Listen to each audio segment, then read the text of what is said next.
Hi everyone, I'm Katie, and today I'm going to be talking about the steps you can take to apologize effectively. Apologizing is a crucial element of conflict resolution as it allows individuals to acknowledge their wrongdoings, take responsibility for their actions, and express their remorse that they feel.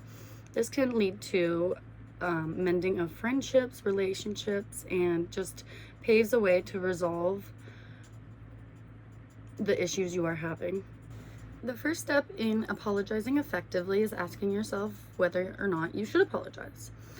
Even if you don't think what you did or what you said was as bad as the person receiving it is making it out to be, it's still important to apologize if their feelings are hurt, if you've angered them by something you said or did. It is more important that you understand that they are hurt by what you said than being right about what you said.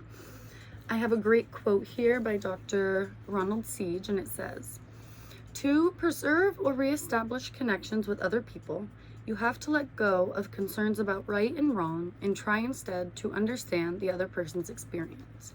And I think this is a very good quote because when it comes to apologizing, I feel like a lot of people will be like, I'm not apologizing because I meant what I said. Well, even if you did mean what you said, it's important to acknowledge that what you said hurt their feelings. And apologizing can, in the end, resolve your relationship and keep that connection strong. Even if you feel you are in the right and do not need to apologize, it does show great emotional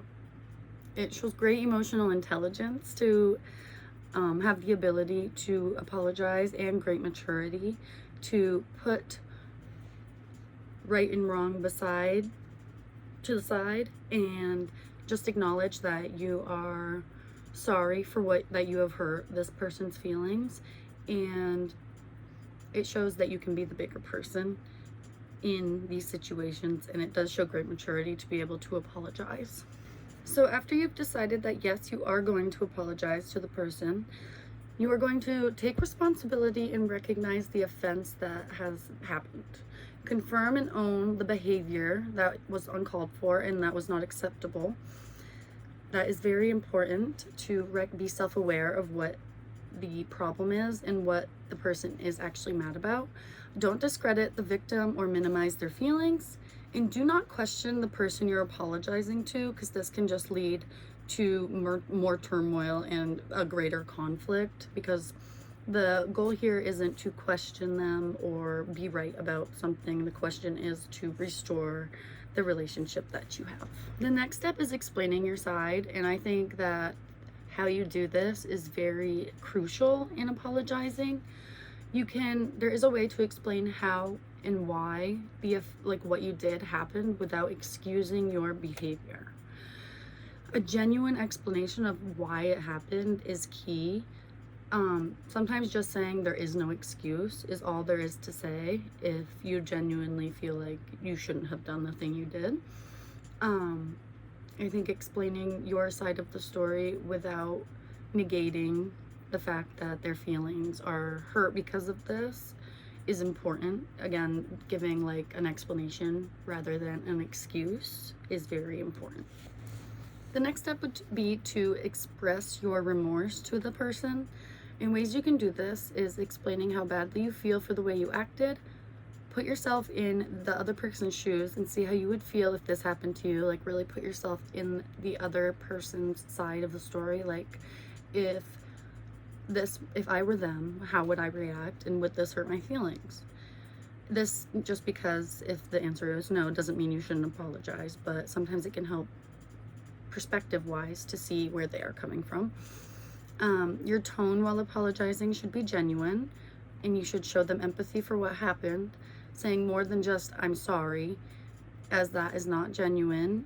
And you can explain more than just "I'm sorry," being like "I'm sorry for blank," and furthering the explanation of why you are sorry again, and then restating the offense and why it happened. And just all of that together is important when apologizing.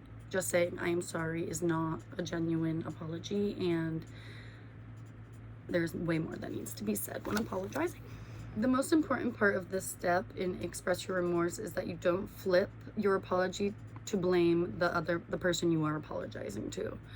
For example, saying, I'm sorry you get upset when I do this is not a sufficient way to apologize. You are just, again, blaming them for how they feel when you do something. And that's not the point of trying to express your remorse. So the next step would be restitution. So after you have made your apology, after you have explained yourself, after you have expressed how genuinely sorry you are and how you don't want this to affect your friendship, a really key thing to do is to give them space, to let them kind of let it sink in. You can't expect someone to immediately just be like, okay, I forgive you on the like that. And I think it's unfair to expect anybody to want an apology accepted that quick, because feelings don't happen that quick. And so how can we expect forgiveness to happen that quick? And so after you've given them some time, the restitution of asking for forgiveness, explaining how you won't make this mistake again because you know it hurt their feelings and you will be aware of what you do next time, and explain how much making amends would mean to you, and never pressure them into making amends with you. It's just stating that it would mean a lot to you to be friends again is sufficient enough. Never guilt trip them into saying like, oh, we were supposed to be friends forever. That is never a good way to go with an apology. One of the really cool things about being married is it gives me plenty of opportunities to make mistakes and to be wrong. Hi, I'm Dr. Christopher Cortman, and now for the Mental Health Minute. But you know, we have some research out of the University of Massachusetts that basically explains that we have a really good way of apologizing for the mistakes we made. In fact, this goes back thousands of years to Hebrew tradition. So I want to give you 4 important components on how to do an excellent apology. First thing is you got to confess to what you did wrong. And that doesn't mean making excuses for it or saying, but this is what you did wrong. It's owning what you did. It's confessing to it, right? And the second thing is to repent from it. And to repent from something means to do a 180-degree turn away from it.